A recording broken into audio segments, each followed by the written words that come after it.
if you had to look at what was going on right now, you'd figure there's something really odd going on. This week there was a video released by the organisation 1010. It sounds, when you read their website, that they're a dedicated organisation committed to the idea that we should reduce carbon emissions and reduce our footprint on the planet. All nice, wonderful, lovely, cosy, fuzzy stuff. And it's always a good idea to reduce your energy consumption and insulate your home and make all those wonderful things happen. Nobody wants to burn more fuel than they need to, or be involved in destroying the planet.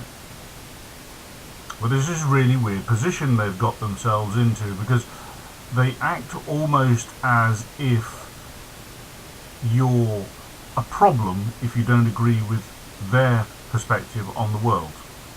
You personally are a problem.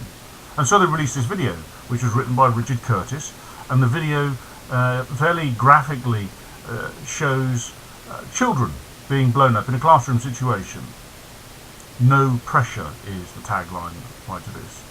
Those who want to take part in this indoctrination, this form of new world order, will put their hands up and everything will be fine. And if you don't, well, the big red button comes out and the teacher of all people, presses the red button and blows up the children. And the video continues and goes on to blow up footballers and goes on to blow up business people and so on and so forth. It's a fairly nasty, rancid piece of work written by Richard Curtis, who explained later that it was all done tongue-in-cheek and with a sense of humour. Now, if you have a sense of what's right and wonderful about the world, how can that involve killing people? If you don't value the people on this planet, how do you value the totality of the planet? There's some really weird disconnect going on. I feel sorry for these people, to be truthful. I put a comment on their own website. I said those words. I feel sorry for you. If this is your perspective on how you believe things should be, if this is the kind of fascist approach that you want to take, if you don't agree with our views, we're going to blow you up, then there's something seriously wrong with you. There's a big difference between encouraging and explaining to people about what's right and what's proper and how they can do their bit to make the world a better place. We only have to look at the sludge river that flowed out from an aluminium smelting plant in Hungary this week to know that we don't get it right all the time. We do release toxic chemicals into the environment, and we should do our very best to clean that up. But when you start to think that people are the problem and that the solution is to get rid of people, and initially it's all done tongue-in-cheek, it's a sense of humour, there's something wrong. There's something extremely wrong. Something not quite right with that approach. You're no longer valuing people, you're no longer valuing life itself. You're taking it upon yourself to be the judge, the jury and the executioner. That's just a bit sick. I've heard the term coined this week, eco-fascism.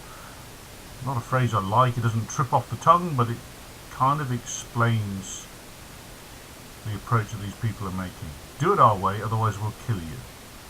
Do it our way, we want to monitor you. Do it our way, you'll be fine. Don't do it our way, well, you get whatever you deserve. If this is the approach to the Green Movement now, the Green Movement is in severe problems.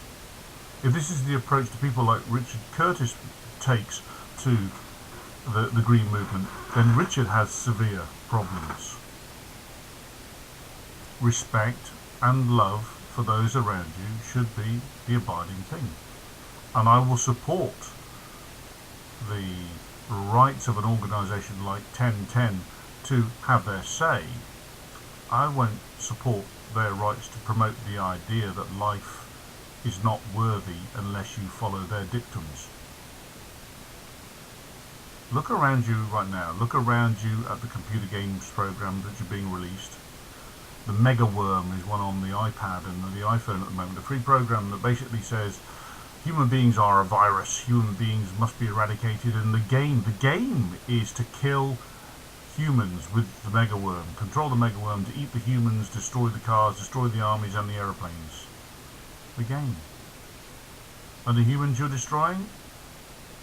Max Planck, William Shakespeare, Albert Einstein. Is that really the green agenda? Is it really? If it is, I want no part of it. I want a sustainable future for my own children. I want a future where people are respected for their rights to do things their own way, and sometimes that will conflict with what my beliefs are. But the idea that somehow the human being has become a virus and must be eradicated, who do they suppose will be around once the virus of the human beings has been eradicated? And I notice that it never seems to be those people advocating people being killed take the next obvious step and kill themselves. And let me get this straight, I'm not advocating that either. But it is the logical conclusion to their own personal arguments. I believe in self-determination. I believe that we can overcome our own obstacles, whether they were imposed upon us or whether we have developed them through the different sequences in our life. I don't believe this model of eco-fascism, which is currently being promoted by organisations like 1010, has any future whatsoever, and the sooner it's ended, the better. Love, tolerance, understanding, reason, discussion and argument are the way forward. Not this bludgeoning, not this cajoling, not this hectoring from people who often have much bigger carbon footprints than the average man or woman in the street today.